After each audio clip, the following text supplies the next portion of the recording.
All right. We are here again, back with another episode of Goats Only. I go by the name of Ali the Greatest, of course.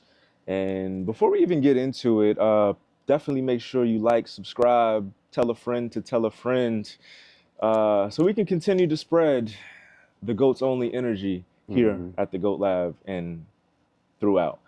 I'm joined by a very special guest today, my brother from another, Mr. C Tez. Oh, What's going man. on, family? Appreciate it. Thank you for welcoming me here, man. Of course, Yeah. of course, of course. You- Just to, you feel free to, definitely add to the intro, but yeah. I have to, just let the people know. Okay.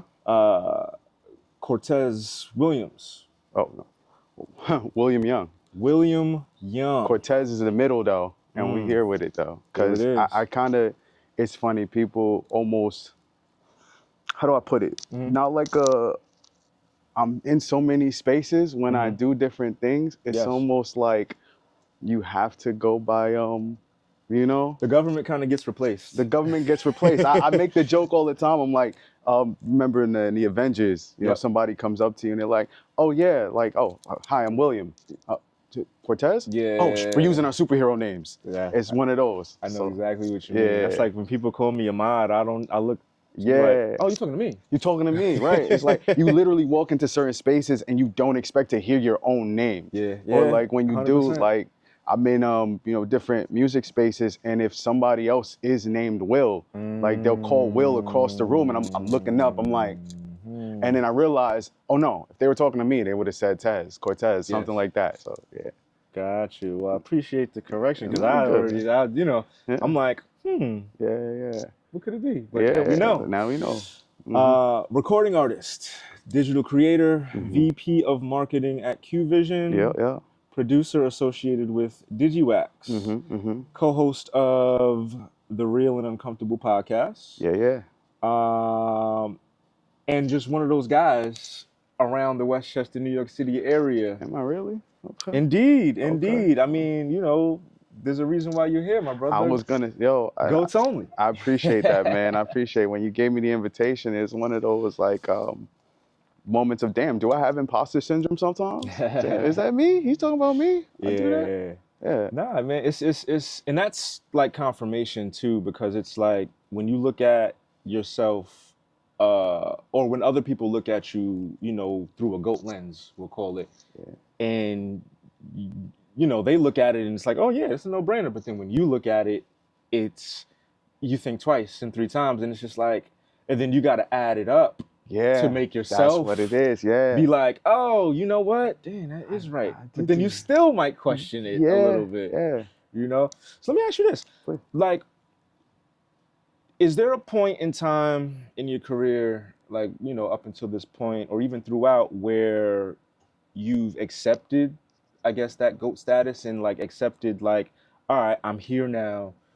This is who I am. That's who I was, but this is who I am now. And if so, like, how do you deal with that? Like, talk to me about that process. It comes from a point of like, I don't want to sound cliche or like, just all like spiritual about it, but it's almost about being grateful, because if you look at the situations of people around you, right, and you look at the opportunities that you've been given, right, it's one thing to like, just kind of cruise through it, tunnel vision, do the thing, on to the next thing. Yeah.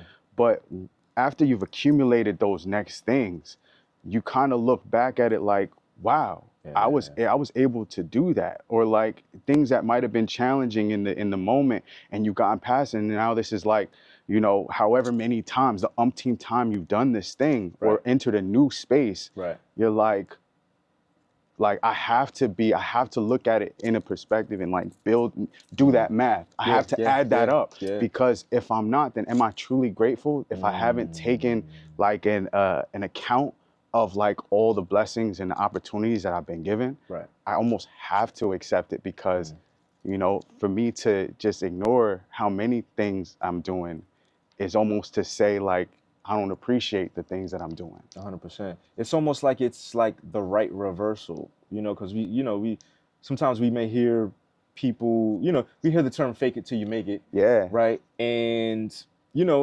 sometimes that is the road some people have to take.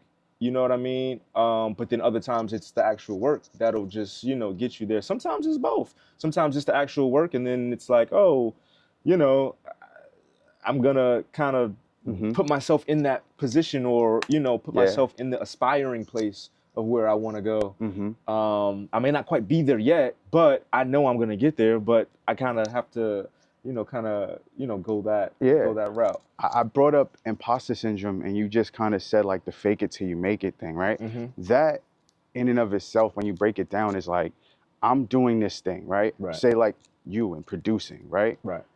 You could have started wherever you started. You could have started just in your room with a MIDI, or maybe even just a keyboard, or even just GarageBand on a laptop. And you did. Right.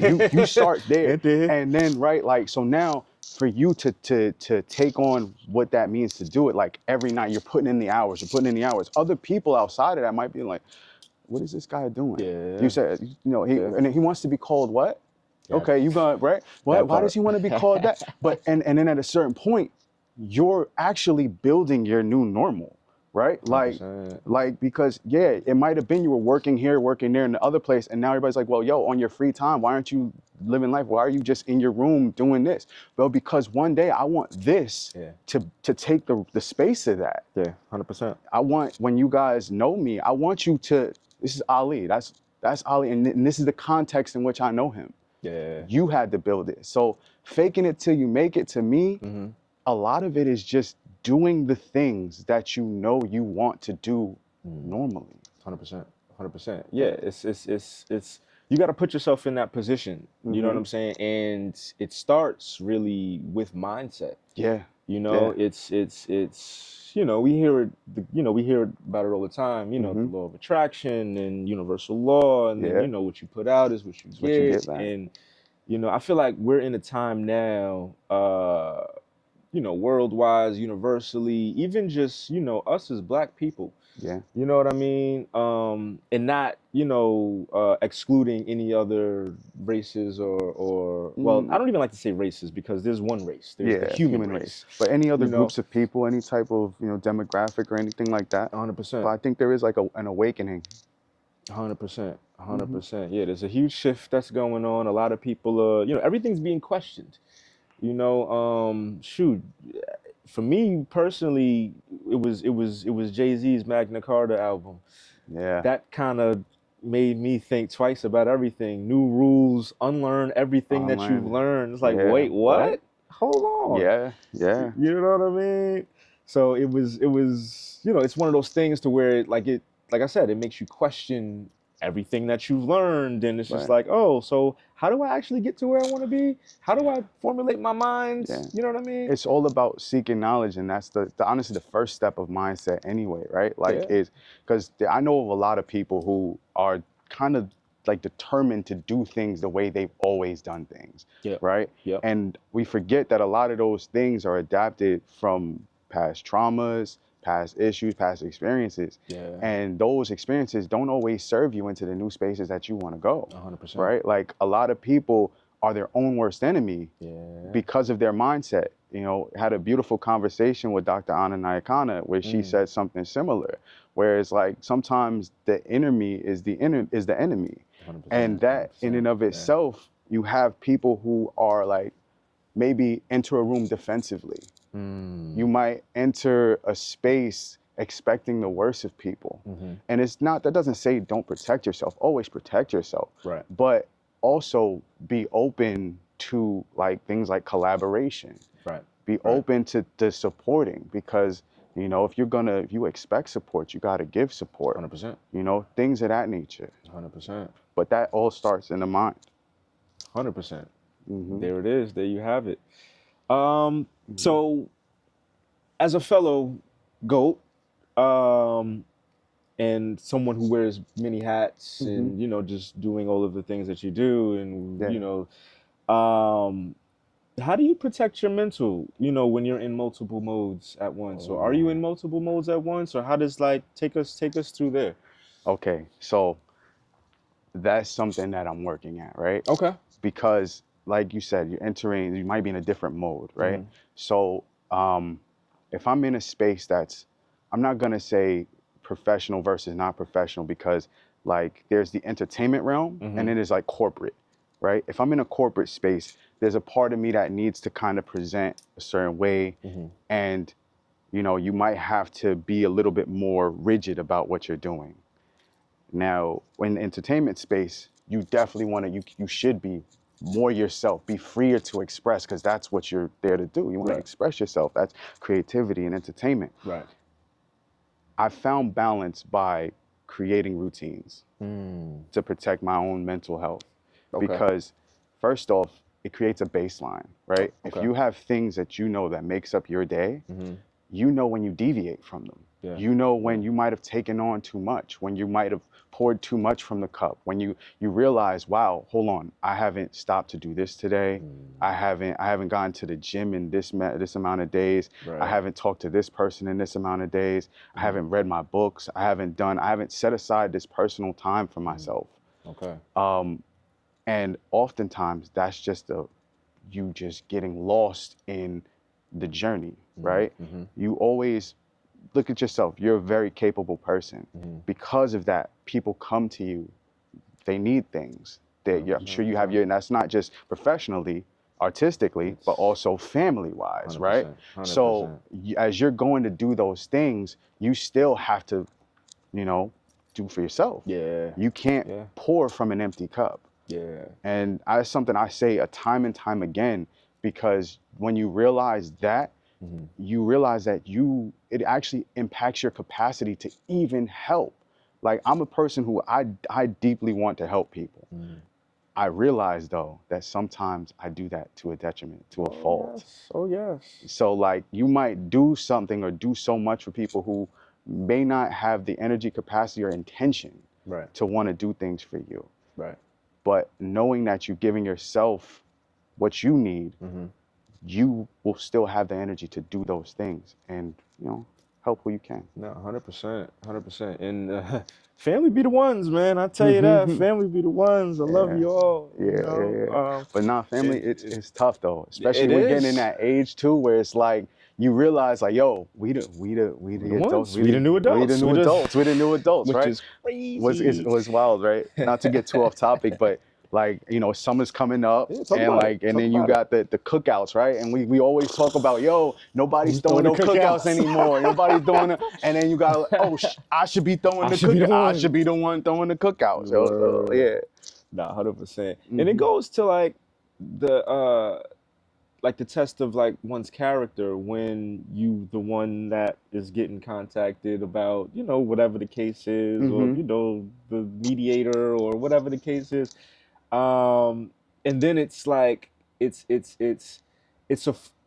goes both ways, in my opinion, because on one side it's just like, I appreciate you for coming to me. I appreciate you seeing me in that light, to be that person, to be that vessel, to do and carry on or handle whatever needs to be handled. But on the other side, it's like, not why me, but was I the first person that you came to? Was I the middle person? Was I the last person? And then it's just like, more times than not, sometimes it's, hey, we just fixed this 2 weeks ago. We back here again. That's the other thing, right? What's going on? So I like the word grace, right? Yes. Because right, likewise. all right, it's like this. A lot of people, one of the biggest helps or hurdles people have that strained relationships, borrowing money. Yeah. Say something like that, borrowing money. Common, yep. So I like to think if somebody needs to borrow money from you, oftentimes it's because they already have a debt somewhere else, even if it's a personal, like a lifestyle debt. They have a bill upcoming or something that they have to handle that they don't have the means to do so. Right. So people will oftentimes be like, okay, yo, I'll give this right back to you. And they put like like, that sounds like, oh, tomorrow? Like, that doesn't, you got to understand that they're asking you because they don't have it, right? And they need time to probably get their stuff together to a point where they don't need it. Yeah. Now that's the other, you brought up like, shit that's repetitive. Now, there's a whole other thing of like, is the issue the way that you're managing things? Do you have the systems in place to like fix whatever the problem is? Right. Or do you just see me as the fix? That part. Is this, which is usually the case. which It's is like, I usually the see. case. And that's the difference, right? That's when the relationships become like draining in a way, right? Right. Like it's not so much that they need the help, it's that they've never learned how to put themselves in a position to not need the help. They don't have any motivation Right. and you kind of enable it, right? That's Right. the difference. So what they say, teach a man to fish. Yeah, you know, you feed him for a lifetime, but you give a man a fish, you just fed him for a day. That's a fact. You can help people, Right. but also boundaries, right? You gotta like, hey, yo, I know you want me to help you with that thing. Next time, let's link so I could teach you how to do this thing, you know? Especially if it's, you know, something that they can do or possibly should be doing. Right. Yeah. Right. You mentioned boundaries, and which was perfect because that's exactly where I was going right after. What give me an example of like some of your limits or some of, you know, like you mentioned borrowing money. Like is it everything circumstantial and situational, or is it like this is the rule of thumb for everybody and take it for what it is? I think it's all situational and circumstantial. Okay. I like to think I go in with the mindset and spirit of you want to assist people. You want to help because I try to think of everybody as a mirror. I know my intentions. I know that's not everybody's intentions, believe me, and I've been shown plenty of times. But I know my intentions are, you know, pure and sincere. So I like to think that people aren't just going to try to use you. However, the assistance should go, it should just, you have to look at the context of it, right? How does this relationship, what is this relationship that surrounds or will create the boundary? Gotcha. The relationship will create the boundary. Like, I like that. because, I like that. like, all right, if, you know, we're boys and, or at least we're in each other's circle. Yeah. And I always feel like there's negative energy. That's automatically going to change the nature of the boundary, right? If like you're always the problem, it is going to change the boundary. If you disrespect, it's going to change the boundary, right? There's a difference when it comes to that. Now, however, if it's a healthier relationship, I'm sure you have family members you would do anything for. You have friends you would do anything for. They could call you right now in the middle of this interview and you say, yo, Tez, my fault, bro. Thank you for coming out, but I gotta actually go handle something, right? You drop everything for it. And then you have somebody else who may have strained that relationship. There you go. And then now it's like, I can't give you that energy because it's you shown me that's not appreciated. We were once there, but now we're here. Now we're here. Yeah. Yeah, no, 100%, 100%. Okay, no, I like it. I like it. Let's shift for a little bit. Yeah. Let's go on to the artist side. Yeah, okay, Let's talk okay, music okay. a little bit. Talk music. It's 2026. We are pretty much in the summer of 2026. Yes, we are. You know, the weather is speaking to us very nicely. The Henny's calling me, the Henny Cooladas. You know what I'm saying? Straight like that. I'm a Don guy, but you know, okay. Got the Don. We get it. Heard that. You being an artist, so you being an artist, a recording artist, and then you being on the other side, on the producer side, on the promotion side, the marketing side. What's your honest take on where independent artists are right now? Is this the best time to be indie, or you think that this is just like an algorithm type of deal that we're in? What do you think? That's a tough question because every day I get sent articles and things that people want us to talk about that, like from AI coming into the music space and how to govern that. And then to the streaming platforms not paying out artists and making it really a lucrative thing. I'll tell you, it's the best of times, it was the worst of times. Not to ride the middle here, but as an artist, strictly as an artist, it's probably tough because now you got to be a content creator. That's flat out, plain and simple. You can't just be an artist. 100%. The days of, hey, I just rap, it's kind of over. It's over. Because 100%. even from a fan base perspective, people want to know you, right? Like, I'll give you one thing, right? As much as there's opportunity for artists. Right. There's opportunity because none of these lanes are completely cut off. You can jump into different lanes and do different things. You can be a rapper who's a streamer, who's, you know, a chef. You can do these different things because people want to see layers, right? But the biggest thing that's growing is media, right? Like creating opportunities, because at the end of the day, people want to have that window into who you are as an artist. 100%. Best way to do it is to have those conversations with people who have platforms to do that. What do you think like changed it? Because at one point in time, it was like I'm an artist and that's it. I'm an artist and it's like, oh, like it was frowned upon to do something else, and it was just like, oh, you do all these things, I'm not taking you seriously. Like, what do you think? Like, you know, like, what shifted? So I think the shift came when being an artist stopped paying so much. First off, because like, think about it. Now, you as an artist, you get paid, but your sales aren't what's really getting you paid anymore, right? The streams, there's streams now. It's not album sales where you get points on the record. You get points, but like it's per stream. I think it's like 0.01 cent or something, 7 cents. It's somewhere in there. It's less than a cent, right? And then, so the real money comes from your brand. Right? So like, you got to get endorsements. You got to get performance opportunities. If your brand is big enough, people want to pay you to come out. Like, that's where the money comes in. Now, you're almost forced to now do other things just to build the brand itself. But I think also the strength of just having that one thing, that one place to get music, like going to the stores and just getting your music there, changed things too. 100%, like 100%. You know, Drake just made history, dropped 3 different albums. He beat Michael Jackson's record. And one conversation that consistently comes up is, does it mean something different since we're in the space of streaming, where music is now more accessible versus people having to go out to the store and purchase your album physically? Like, what holds more weight?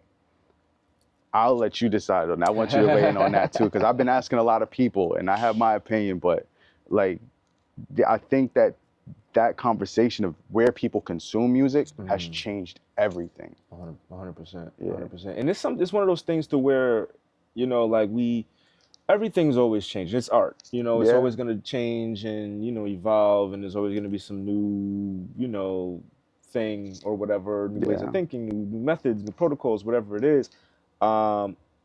And there are positive, there's the good that comes with it, and then there's the not so good that comes with it. You know, and one of the things that come to mind quick, you know, when you talk about just industry shifts and is not to compare the two totally different but two incredible artists. You have Drake, like you mentioned, and then you have an artist like Chris Brown.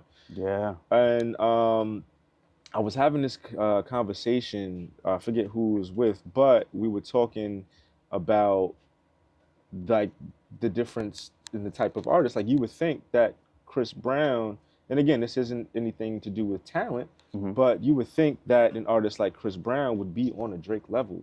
Yeah, you would. You know what I mean? You would. But then you look at how, you know, certain artists move. You know what I mean? Like you just mentioned, Drake just put out 3 different albums, 3 great albums. We can talk briefly a little bit about the albums after this. You know, 3 albums all at once, and then you take an artist like Chris Brown, who drops 40-song projects pretty much. You know, and so, one, what are your thoughts on that, and just the models of, you know, do we go this way? Do we go that way? Is one more better than the other? Like, where are you at with that? So, Chris Brown versus Drake in that conversation is like, first off, I gotta look at their marketing teams, right? I don't know if that's actually Drake making those decisions to drop the 3 at one time, but I will say he set himself up so that it fell kind of perfectly. People complained during the beef between him and Kendrick Lamar. A lot of people's thing was like, yo, he's not even a rapper, he's a pop artist, da da da da da. Now, first off, that means that he has reach into the pop charts, right? 100%. Which means that he also has demographics that aren't just a traditional hip hop demographic. Now, that said, the 3 albums you felt that you got three different fields, right? Yeah. Like they service different groups of people. Right. So what's like my thing might not be your thing, might not be his thing, might not, but Drake was able to create something for everybody. Right. Now, Chris Brown, on the other hand, I think his biggest issue was literally like more of a personal brand issue. Okay. That I think is really the problem, because with him, between his just natural talent, I don't know if you've like, Chris Brown is a better rapper than most rappers. Agreed. Right? Agreed. He's a better singer than most singers. Agreed. He's one of the few artists who still has the choreography and like, you know, performance and pride in his performance like a Michael Jackson had. Definitely. Right? So he has all the elements to be that, but at a certain point, it's just how is it received? How are you received? And unfortunately, there are some things in his past that have prevented him from getting the, I call it the mainstream stamp of approval, right? Like us in hip hop, we often forget that when you're a hip hop artist and you go to the pop charts, it's still considered crossover. Wait, say that one more time. When you're a hip hop artist, when you're a rap artist, right, R&B, black music space, right, it's considered a crossover when you get into the pop charts, right? Yeah. And that still, that mentality 100%. Transcends into like our media spaces too, right? Like if you're on the 6 o'clock news and ABC, where the target demographic is not just the hip hop listener, your first introduction to Chris Brown is Scandal, unfortunately, right? That's very true. You know what I mean? That's and sometimes people have a very hard time forgetting the negative. Right. Like, unfortunately, negative things, they trigger people, especially if the type of scandal he was involved in is one that's very deep into a lot of people's psyche because they relate to it, right? Like they might have seen themselves in, you know, Rihanna at the time, right? Yeah. And they won't let go of that. Like even today, even though he's touring, he has so much success, which again is a testament to that for him to even still have all of that. But imagine if he had mainstream media behind him in that sense, without those detractions. Right. People said that he might have been the next Michael Jackson, easily. I could see that. So I could definitely see that. I think that, so his way of dealing with music, I think it works. There's no one set way to do it. I kind of got off topic with your question, but to bring it back, his way of dropping music versus the way Drake dropped music, Drake services different musical communities. So he did that strategically to get out of his deal, but also to serve all of those people at once. Because I think maybe he identified it. His flaw was he dropped an album, and because all of Drake fandom, right, and semi-fandom, we'll call it, because even his haters are listening to his music. 100%. They're waiting to drop. He's getting played everywhere. He's getting played everywhere, right? So even them are waiting for this one album to drop. And when they drop that one album, depending on where he's skewed vibe-wise, you're either going to get people who hate it. Like, I forgot, what was the, was it I'm Sorry, Never Mind? Was the one where people are like, it's a techno album? Honestly, Never Mind. Honestly, Never Mind. People hated on it. Why? Because it wasn't wasn't rapidy rap Drake. It wasn't even like heartbreak Drake. It was something different. It was vacation music, as people put it. Like that was like, you know, resort music. I think Mos Def, Yasin Bey, he said, oh yeah, like that's the music that you hear played in Target. Is that a bad thing? Because not at all. Not from a business standpoint. Yeah, Target plays top 40 hits. That's where you want to be. That's where you want to be, right? So the idea of that is like he now realizes he has to, because his reach is so big, he has to do that. I'm not saying Chris Brown's reach isn't that big, but Chris Brown does something Drake doesn't, and that's like he cuts deeply into like like a vocalist, true to form. He's gonna get listeners, and his vocal talent alone would be celebrated at a more massive scale if it wasn't for his personal stuff. Okay, I think that held him back. That's an interesting outlook. Interesting outlook. So when you take the two, Mm-hmm. just continuing on using that as an example, Yeah. when you take the two and kind of how they release music, like, so for me, Mm-hmm. I see creative, Mm-hmm. and then I see business. That you wouldn't be wrong. You know But what I you mean? wouldn't be I see wrong. creative, and the reason why, and I'm sure you can attest to this too. Us as creatives, we like to create. We like to create. It's It's in us. Yeah. relieving. Yeah. It's really. Yes. It's the Exactly. dopamine rush. It's the Mm-hmm. it's like, yeah, Yeah. I'm creating. I'm in creation mode. I just made another record, and yeah. Yeah. But when it comes time to putting that music out, Ha. Oof. when it comes time to sitting down and saying, how am I gonna do this? I got a catalog of, let's say, I don't know, in this month we done made 25 songs. Mm-hmm. And it's just like, okay, the catalog is still building. How do we figure out the game plan? How do we get strategic and then, so on one side it's, hey, let's do 3 albums, and Mm-hmm. these 5 songs sounds like this. Okay, Yep. cool. These 5 songs sounds like that. These 5 songs sound like that.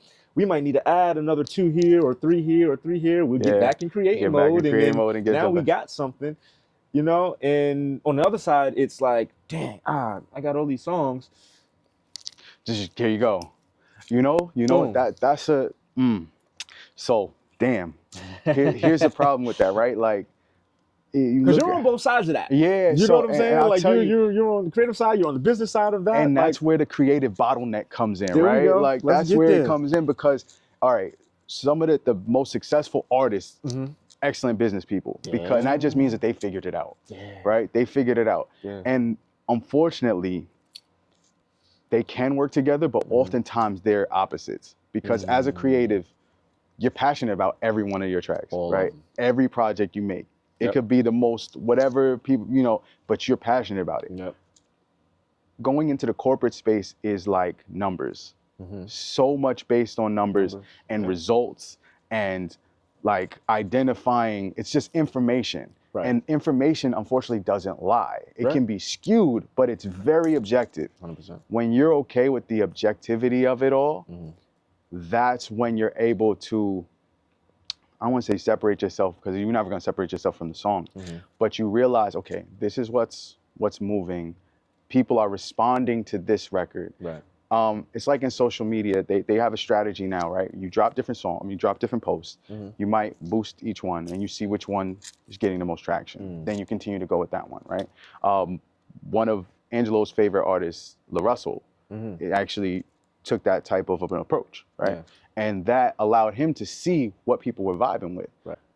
There's an artist who's out here, Ayo, right? And he does like listening events. Ayo. Aliante, yeah. Shout out to Ayo. Yeah, shout out to Ayo, man.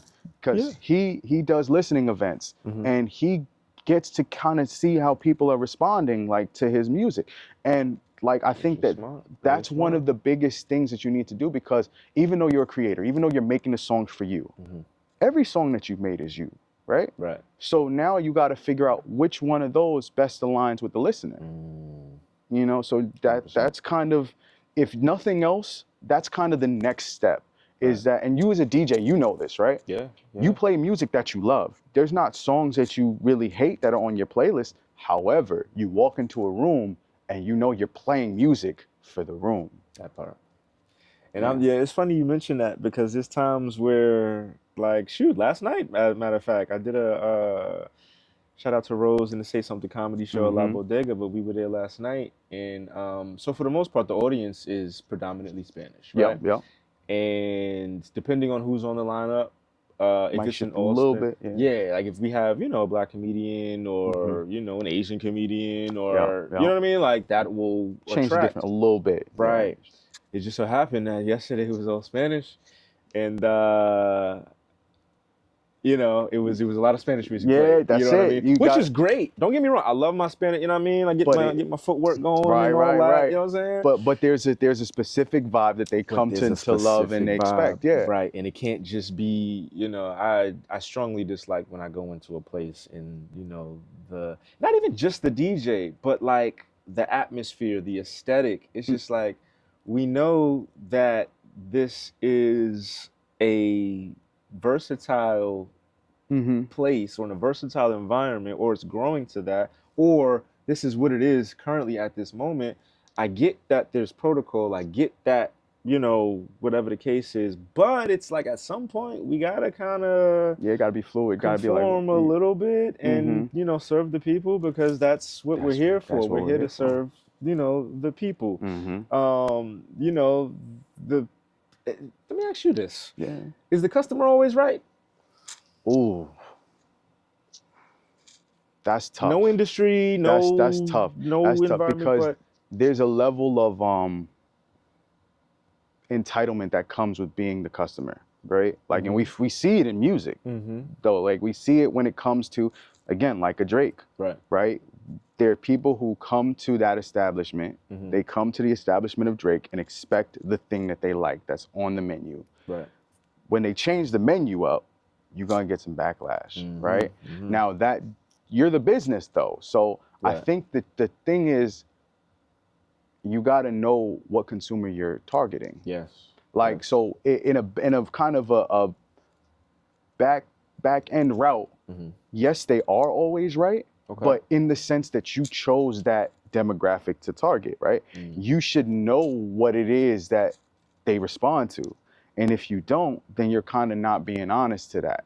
Like, you don't truly want to, like, you can't force people to like something. I mean, as much as the radio might replace songs, there's something to that. But like, some psychological dealings when yeah, it comes to that. so it comes to that. But as a creator, right? Right. As a business owner, as somebody who you're putting things together with, you got to understand that if I want men who enjoy hip hop to buy my clothes, right. I got to understand what men who enjoy hip hop are, right? I'm helping a friend of mine with the clothing brand. He wants to target Knicks fans, right? In that same breath, like, you're not going to put the Chicago Bulls on the shirts, right? You got to know what they want. 100%. Yeah. 100%. So when we have that conversation on, the customer always being right, and here's my take on it. Yeah. Right. Yes, the customer is right. Always. Timing is everything, because actually I can think of a specific example that I think you'll be able to relate to. Talk about it.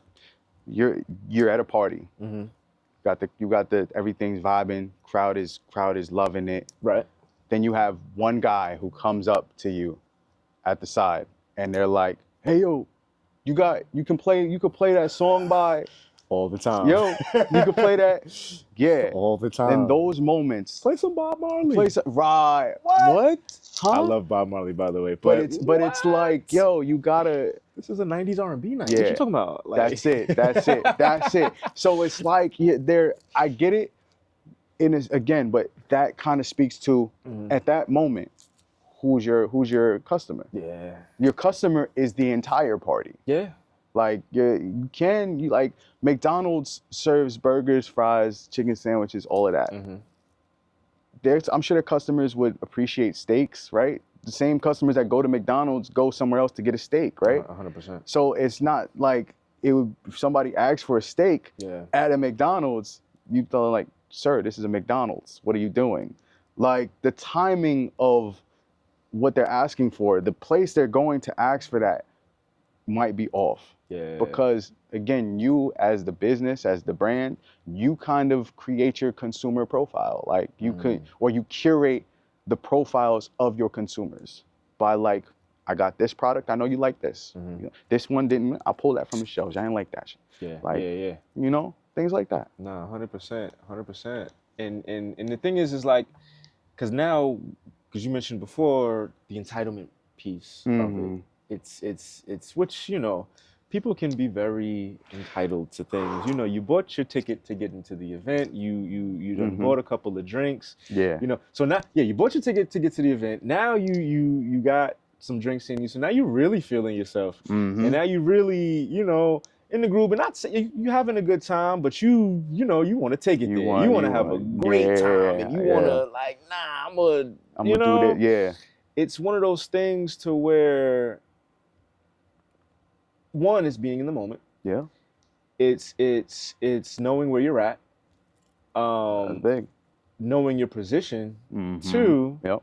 But also the environment, the aesthetic, and it's act like you've been somewhere. Act like you got some sense. That's really what it is. And depending on, you know, shoot, if they on the Henny tonight, that's might be the, you know what I'm saying? Yeah, that's the fuel. That's the driving factor behind that. Yeah, I got the courage now. Yeah, let me go up there and say, yo, DJ. Yeah. I'm behind the booth like, oh, here we go. Play that new Drake shit. Here we go. No, the other one. Play that new Drake shit. Yeah. But also too, from you know the consumer standpoint, because there's times where, you know, I'm not so much now, but you know, there's times where I'm outside and, you know, it's and this is, you know, a moment, right, for the average party goer, nightlifer, whatever it is. If you don't know, then you don't know. But if you do know, you know. If you know, you know. So it's important to give the curators, the vibe curators, the DJs, the hosts, whatever it is, a chance to do what they know how to do. You know what I mean? Yeah. Are you ever in a position where you somewhat conform to what's going on in the moment? Like, you're you. This is, you know, and you know, we can go on a deep side of it, we can go on a surface side of it. But are you ever in a position, and this goes for creative hat, a business hat, and on the creative side, are you ever in a position where it's like, all right, this is what's going on, right? Mainly on the creative side, this is what's going on, this is the sound, but that's not really me. That's not what I don't get joy from making this type of music or doing these type of deals or having these kind of conversations even. Like, are you ever in those positions, and like, what do you do to get out of it, or how do you maneuver through it? Talk to me about that. So, I think that first off, if you really hate whatever it is, like, because there's moments where I'll start, like, I might have had a vibe if somebody sent me something, and I'm like, you know, I really wanna do something with that track, right? But I just can't hear myself on it. So don't be afraid to just like walk away from that. Now, in the same breath, I do take certain things as a challenge, right? As a way to like. Let me stop you right there. Yeah. When you say walk away, take me through that process. Well, okay. Like, how do you like get specific on that? Okay. Because, so you know, something like somebody sends you a collaboration. They're like, yo, I need you on this track. Right. You know, you saying, okay, cool, let me hear it, I'm gonna vibe with it. You know, give me a second, let me see what I can do. Right. It's just not, you just can't hear yourself on it. Maybe they got the verse on it, the direction on it. You don't want to come in and be like, yo, but if you rapped about this or whatever, you can just be like, yo, I usually suggest something different, right? Okay. Because like, I think communication is important. 100%. And sometimes it's not what you say, sometimes it's not even how you say it, sometimes it's what you didn't say. 100%. Right? So say you know, I sent you a track to do, you're like, yeah, Tez, I don't really hear myself when I don't want to do it. Now, right? I can take that as like, oh yeah, for this specific song, he's not feeling it. Or what the mind will take us is like, oh, he didn't really want to do a collaboration with me. You know what I'm saying? Like, because things weren't said. That ego gets in, the that pride ego gets in, and it starts. Now, hear me out. Like, you are not responsible for anybody's ego. However,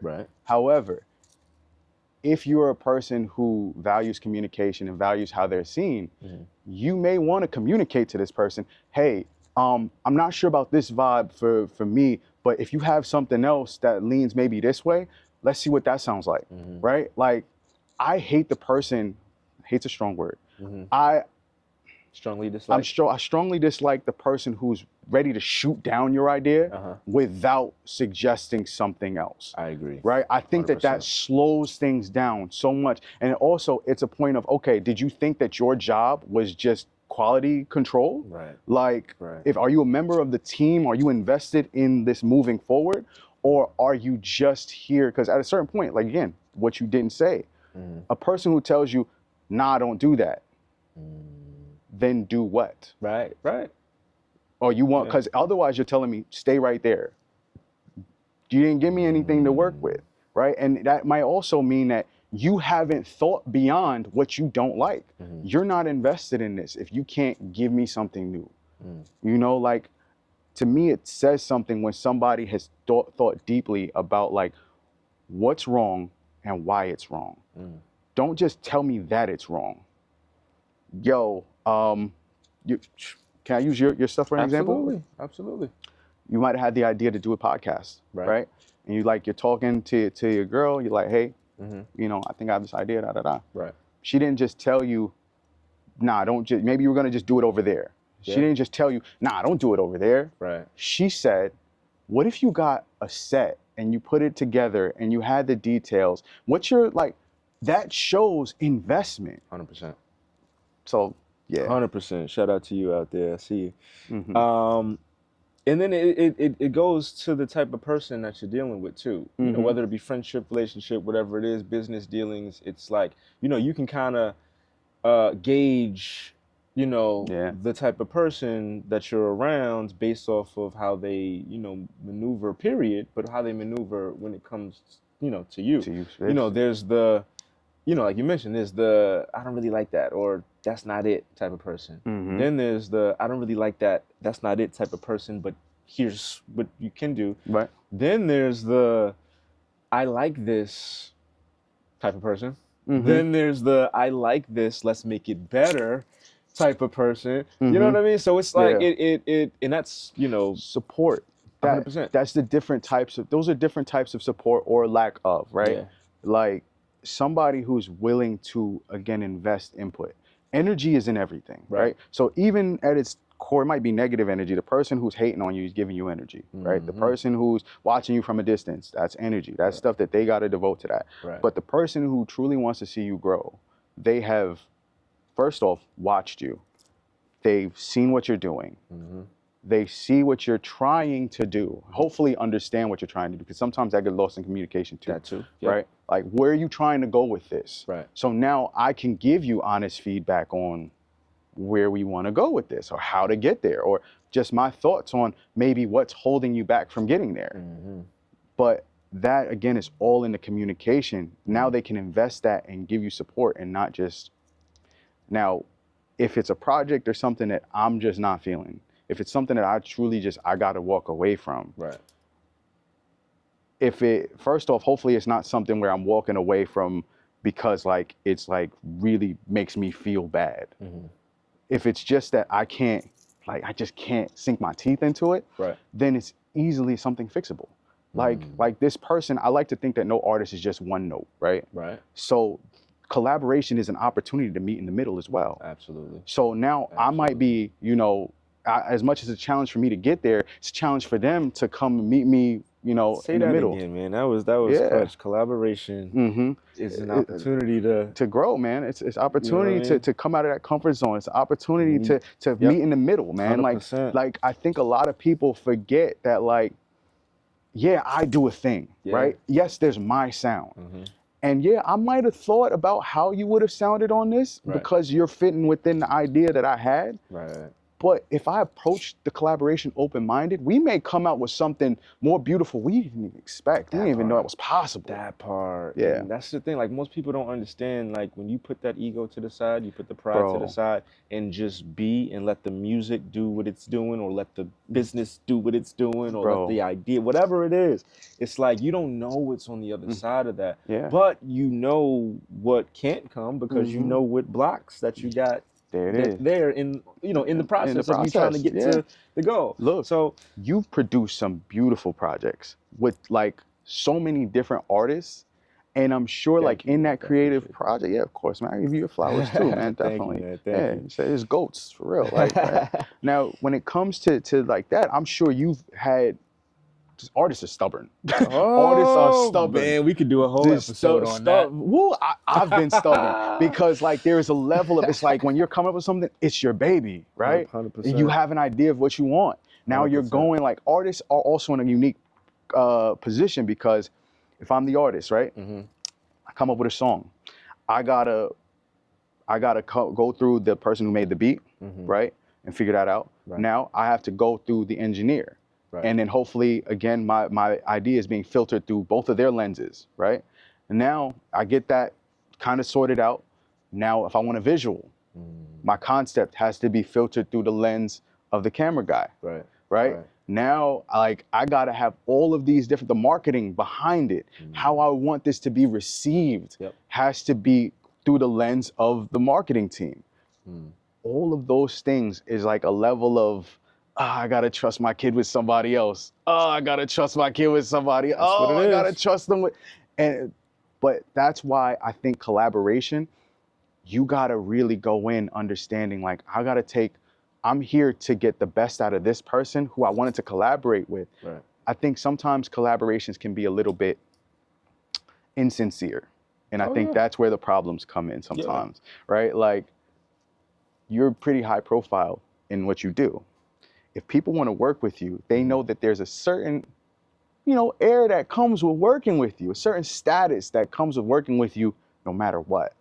Now, if I'm not going in with the idea of, yes, the status is there, but have you seen his mind and his sound and like all of this stuff? Let's see where that comes. Then I'm only looking at it. I put all that other shit to the side. I don't want any of that other stuff. I came in with my idea and I want your status for my idea.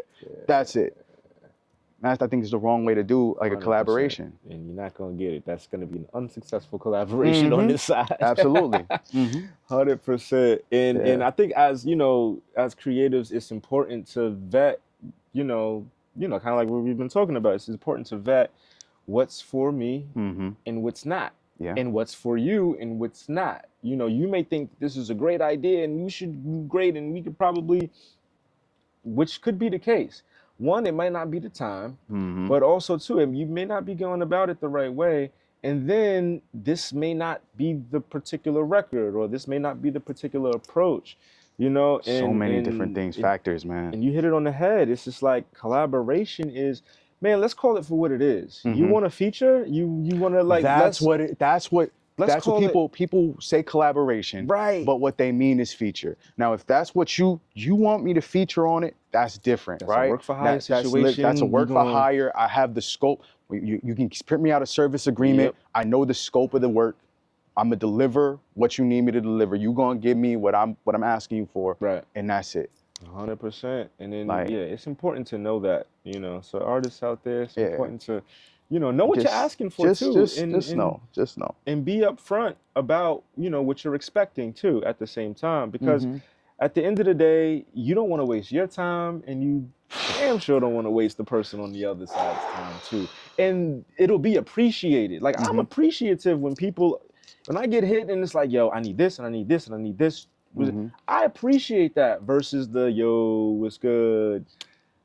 Yeah. Peace, King. How you feeling? Yeah. Don't get me wrong. I'm a person and I'm human too. Yeah. So, give me the good morning first. Let's talk. Hey, everything's good. What's going on? Pleasantries are nice. Yeah, but like, yo, what's going on? What you have in mind? Yeah, and especially if it's someone, who you may have a relationship with already. It's not just like, yo, I just met you yesterday and you're like, you know what I mean? Like, if you have a rapport with somebody, it's cool to, hey, what's going on? Hope all is well. Boom.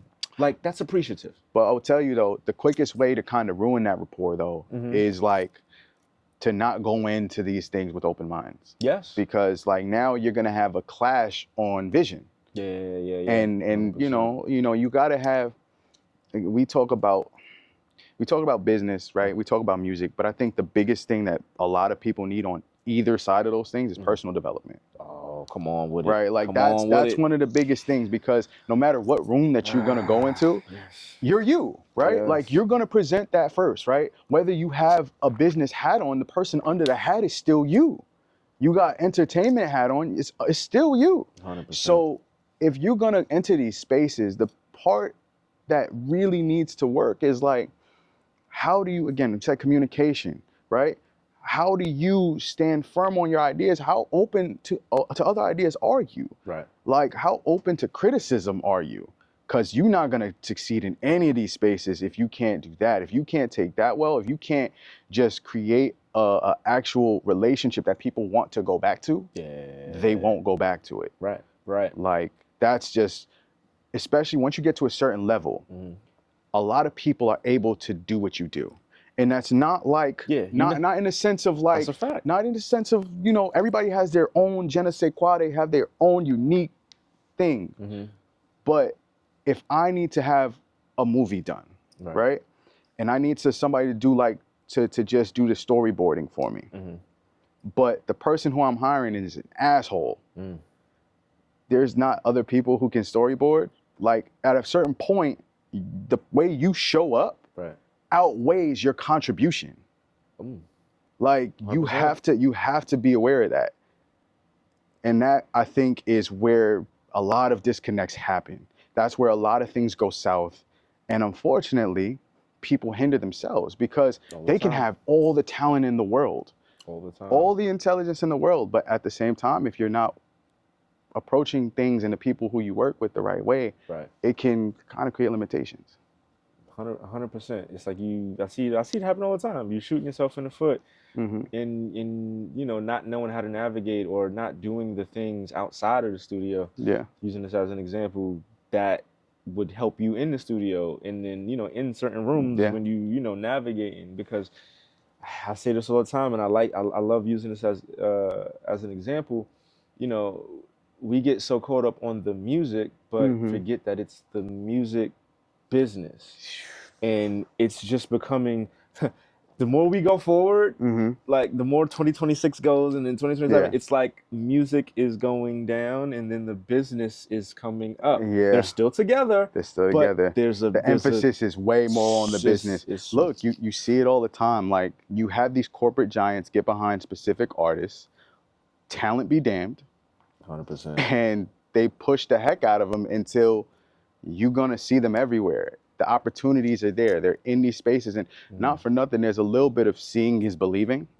So if you see this artist on award shows and billboards and things like that, sometimes that's a confirmation that this is, like, you know what I mean?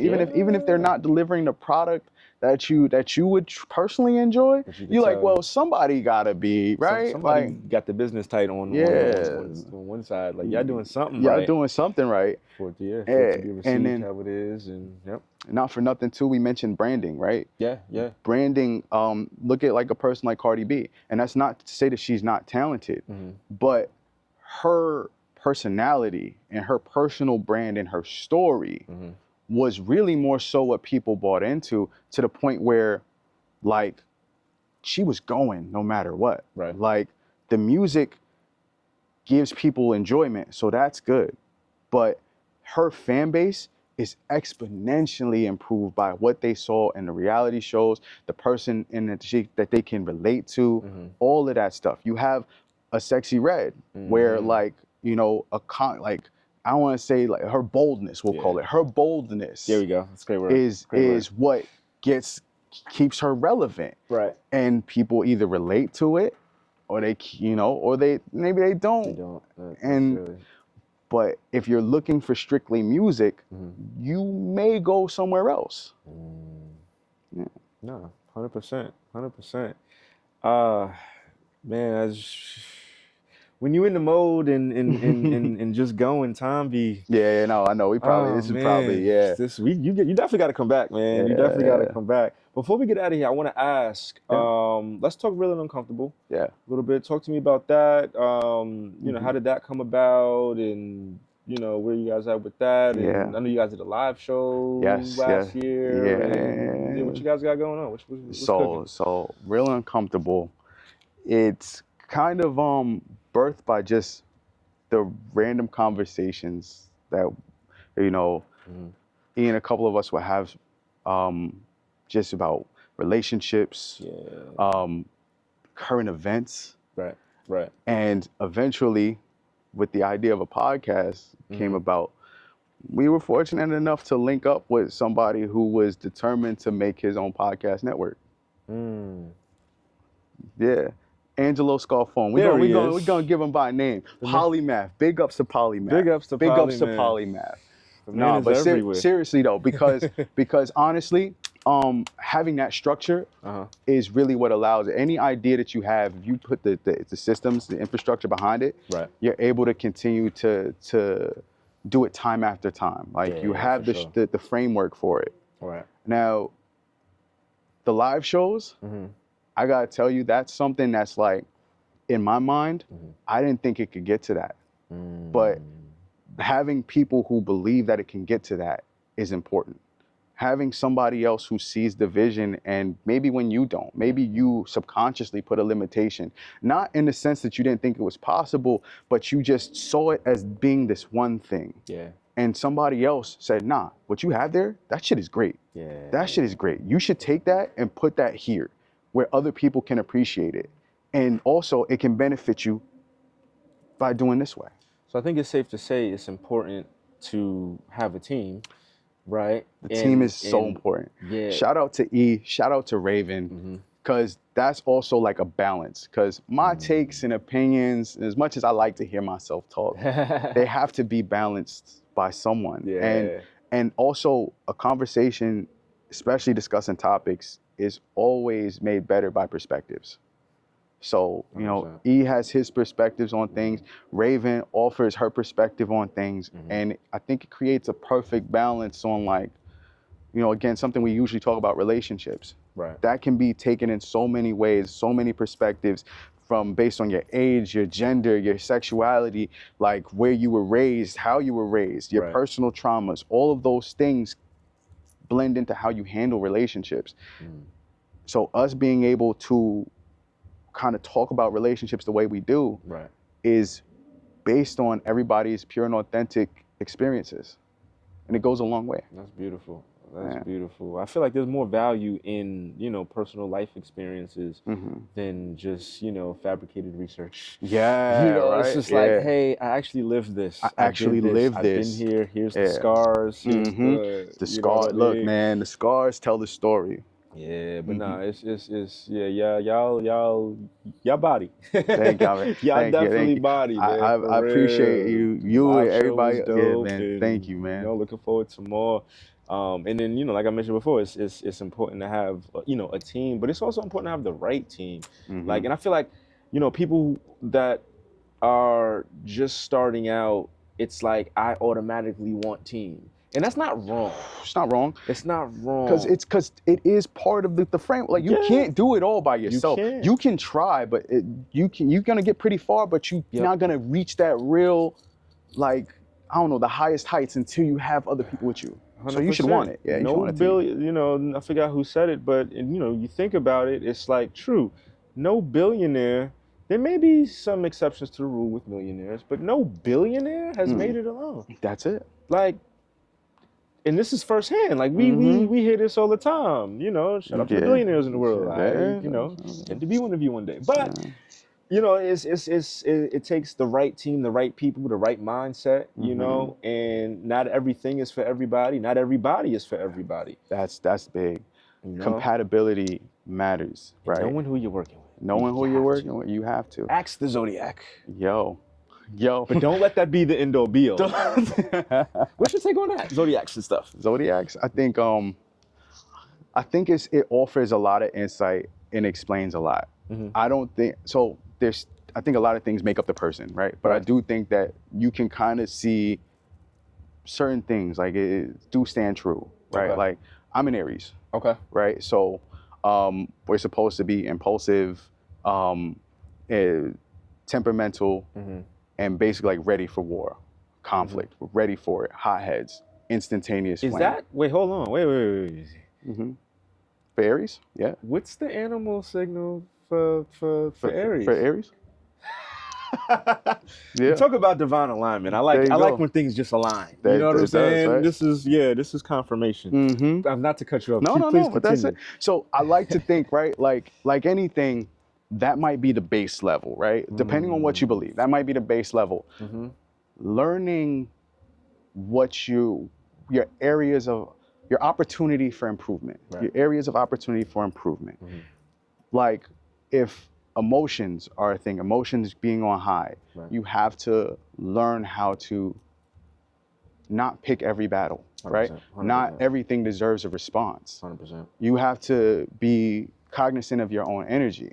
Because there are people and I don't know, spirits and things that you like that are provocateurs, right? People who need to get a reaction in order to feel seen, right? And that's just kind of what they do. There are things, challenges are going to be thrown at you to test you. Now, how you handle that, this is a big quote. I came across it, and I'm still trying to process it myself. They said that generally speaking, the capacity for somebody to be successful in the music industry boils down to how much their nervous system can take. And understanding what role your nervous system plays and how you respond to things, how you even, like, we talked about depression, right? We talked about mental health, right? We talked about those things. That type of stuff is really kind of a collapse of the nervous system. It's your nervous system kind of having a short circuit, right? Right. So understanding how to regulate your nervous system, how to walk into a room, say that level of imposter syndrome, you might get anxiety attacks going into certain things, right? Like different people have different things. You might fidget, right? You might sweat. You might do anything that's like, it makes you uncomfortable. Learning breathing exercises to manage that, right? Because those are gonna be the things that allow you to enter these spaces, to be comfortable and then to function at the level that you know you can function. Like right now, the Knicks, NBA Finals, right? When they said that the bubble was different than any other NBA Finals in history. And in it, you saw different players step up that you never have. You know why that was? There's a certain thing about performing in front of a live crowd. Oh yeah, 100%. So it's different. You have, when you're playing ball, you have the practice player, right? The practice all-star. The playground legend. Right? And then you have the person who can deliver when the shit is hot, like deliver when the pressure is on, deliver when the crowd's cheering, when the crowd's jeering, deliver when it backs against the wall, you're down one, however many seconds left.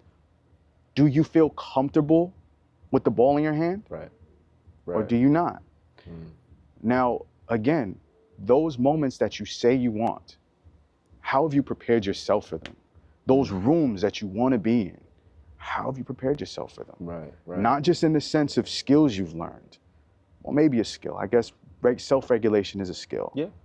But are you confident in the person that's entering those rooms? I want to spiel here, but so yeah, bro. Because this has been one that's just I've been, and even in my own stuff, my own inner work. Self-confidence. It's confidence in self. You get that by continuously delivering on things that you said you were going to do. Right? You said, how do I regulate myself? How do I deal with balancing hats? I said routine. Why? Because that instantly creates a checklist for me of things that I know I'm delivering on for myself. It gives me a baseline of when I know I'm off, right? I haven't gotten to here. I didn't go see this person that I said I was going to go see. I missed this that I said I was going to go do. I haven't done this. And now I know that I'm doing so much. I'm taking on so much. I have to collect myself. Hold on, right? Let me take a breath. Gotta breathe. And it gets to that point where it's just like you stay in motion and you just going and you're just going, and then next thing you know, you're like not yourself. And then you're exactly. down. And then God done sat you down, and you're like, why? And then you that part, right? They say God will sit you down, right? 100%. And God will show you every single time what's for you and what's not for you. Because in creating that baseline, you will also learn what's pulling you out of it. What's pulling you away from it. What's not respecting it. What is this thing that's creating strain and forcing you to not be yourself? We're not forcing you because you make the decisions, but what are you allowing in your energy that is now taking you out of your energy? Huge. Huge. We gonna pin it right there, man. We gonna pin it right there. Nah, that's deep. We gonna bookmark that. That's gonna be for conversation too. Yes, sir. Before we get out of here though, I know you are, and correct me if I'm wrong, but with Digiwaxx, you Yes. guys are in this New Music Wednesdays live. Talk about it. Yup. Talk about it. Do that just about every Wednesday at the Penthouse in New York City. It's a place to come see some of your favorite artists, favorite acts. If you are an act, it's a place to be seen. Yep. We live stream. We put you in connection with, like, honestly, it's like minimum 10 media platforms, media outlets, including the Big Couch interview itself that goes on the website and everything. It's a great place to, you ever heard like a press junket? Yeah. It's kind of a one-stop press junket because you get to literally promote yourself, connect with people, you get to network, and honestly, you can be a part of it. Just make sure you go to New Music Wednesdays Live. There's some media request forms. Y'all are welcome too. We're always looking for new media platforms. Oh, for sure. So just fill out the access forms, check out the packages as an artist, and be a part of it. That's it, man. So the resources are there, the people are there, they're in position, they outside, you know, the things are there. You just gotta walk the door, through the door. Excuse me. And before you walk through the door, as you're walking through the door, you have to be conscious of the person that you're leaving behind as you step out of the room and as you walk out of the door. But when you are in the hallway, you have to know which door that you want to go in, so it's the right door, so you can continue your journey. We're gonna pin it right there. Oh, hit it. No, man, look, I appreciate you giving me this invitation, giving me this space, give me your time. Nah, right? man, likewise, brother. We both two busy people, and I'm glad we can make it align in how we do. You know what Talk I'm about saying? alignment. Yeah, you know what absolutely. I mean? But yeah, we have it here. C Tez the God, man. He is here in the flesh. Goats only. Once again, make sure you like and subscribe. Check out Real and Uncomfortable podcast. Check out New Music Wednesdays with Digiwaxx. And on the artist side, what we got anything dropping soon? Yeah. My fault. Damn. Sure, my That's gosh. the thing. When you wear too many hats, you know what I mean? Right. Check out my new single section. It's out now. There it is. It's a bop for the summer. We got some events coming up. If you don't know, check my Instagram. I'm talking pool parties. I'm talking clubs, runs. I'm talking like we gonna do the thing. We gonna make it happen. We're gonna create the vibes. There it is. Yeah. And before I forget, definitely give everybody your socials. Plug. Hit it. Yeah. Follow me at C Tez Music. You can check out New Music Wednesdays live on Instagram, Real and Uncomfortable on Instagram. Also, check out Sip Fearlessly. It's another segment I'm on. Industry Uncut. Shout out to Sue Fearless. We do our thing, discuss hard-hitting topics, definitely the type of things that affect our everyday life. We just covered deed theft, big on financial literacy, and helping people not only bringing the tools to make money, but protect and preserve it for generations to come. That's it. There you have it. Ali the Greatest, C Tez, Goats Only. Yeah.